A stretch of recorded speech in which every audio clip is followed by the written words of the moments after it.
Thinking Aloud. Conversations on the leading edge of knowledge and discovery with psychologist Jeffrey Mishlove.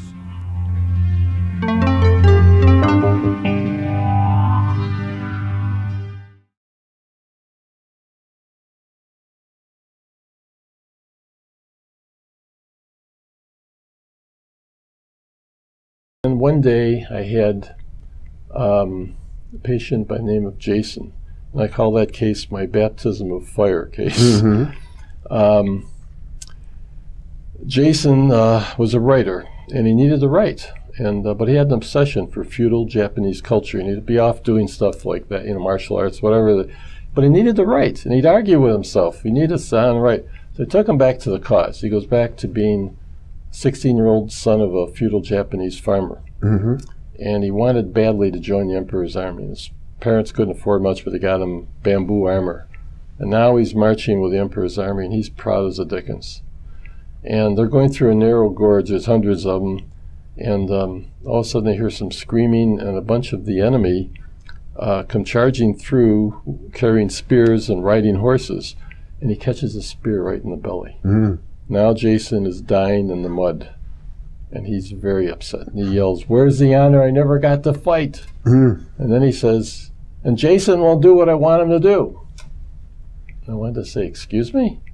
And then something dawned on me. How long have you been with Jason? Since he was 3.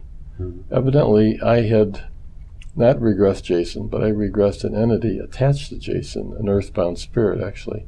And I fumbled through it, but I was able to get that person to go to the light. Mm-hmm.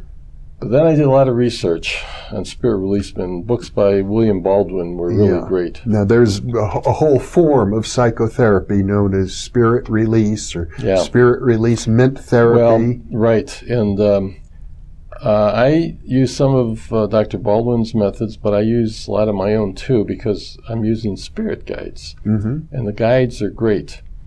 And along the line, first of all, let me tell you about the entities that I encountered, which are the same types that Baldwin encountered. First of all, we're talking, I would have the spirit guide there, which is really important, and I would ask spirit guide, on this patient we're dealing with, is there any foreign energy present? Mm-hmm. And if I hear a yes, then I go for the dark forces first, because they're the real bad guys. What does that mean, you go for the dark forces? I will handle the dark forces and their hierarchy, the powerful dark forces, first, because they're not only evil, but they're sneaky as the dickens, too. Now, it sounds like when you talk about dark forces and the hierarchy of dark forces, that there's, it kind of sounds like Catholic theology. No. It's a hierarchy of the bad guys. They're really demonic. Well, isn't that part of Catholic theology? Yeah, but they don't get into entities particularly. Mm-hmm. But at any rate, the hierarchy they're the head guys, the powerful dark forces. They treat the regular dark forces like slaves. They tell them, number one, you don't have any light. Light is harmful, and it can even destroy you. Mm-hmm. And if you don't do what we tell you to do, you're going to be punished, and you may be destroyed. So they make sure the dark forces do exactly what they want to be done. Okay. And when I work with, first I ask the spirit guide, what do we got? Dark forces. How many dark forces? How many powerful dark forces? Mm-hmm.